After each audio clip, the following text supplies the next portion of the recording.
My name is Madeline, and I'm in the Body Balance Nutrition Kitchen, and today I'll be showing you how to make mango chocolates.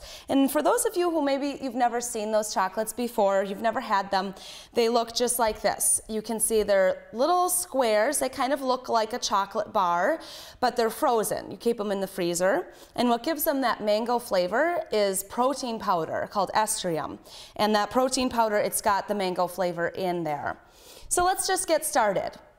The first ingredient we'll be working with today is the estrogen, and we need 1 cup of estrogen put into the mixing bowl, and we'll set that aside. And again, that estrogen, it's mango flavored protein powder.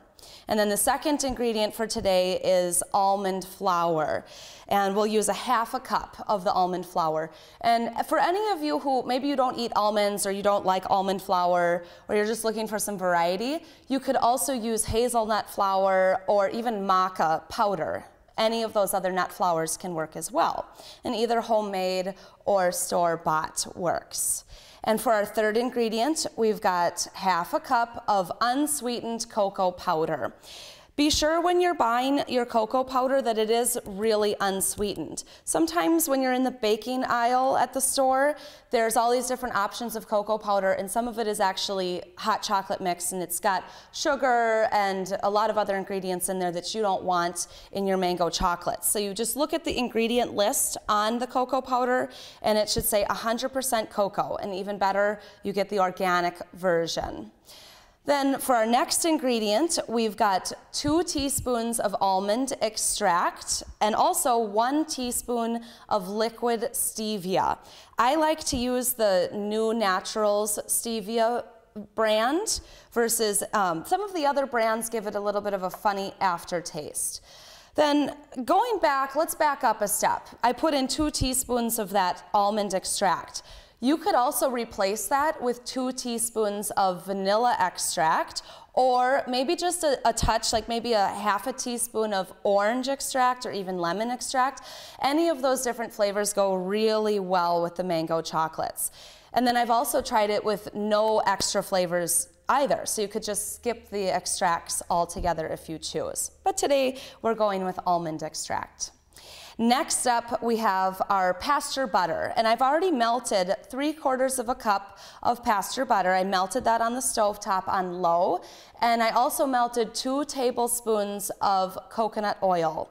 And we'll just put that right into the bowl and mix it all together.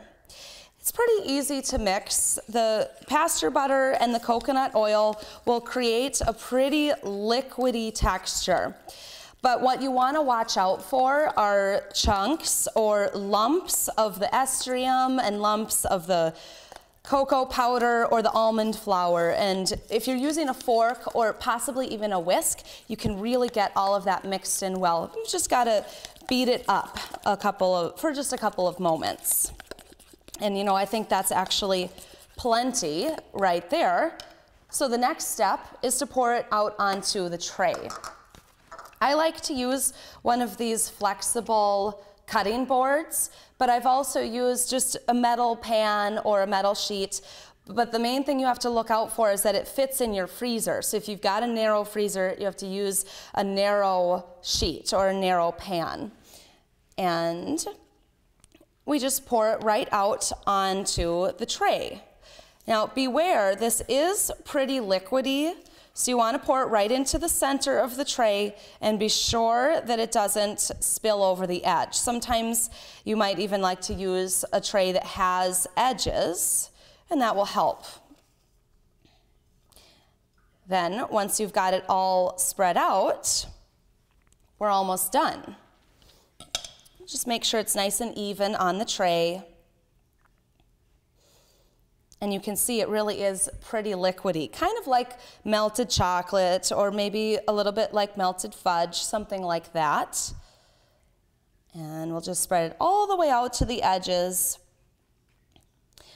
I like this recipe because it does taste a little bit like you're having treats. It tastes a lot actually like you're having dessert, kind of like a little mango flavored chocolate dessert.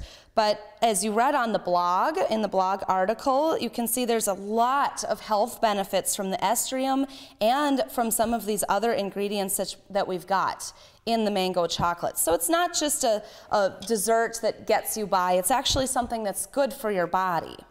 Now, we're all ready to put this in the freezer, and after it's in the freezer, we'll wait for about 15 minutes, maybe 20 minutes, and we'll take it out and it'll be done.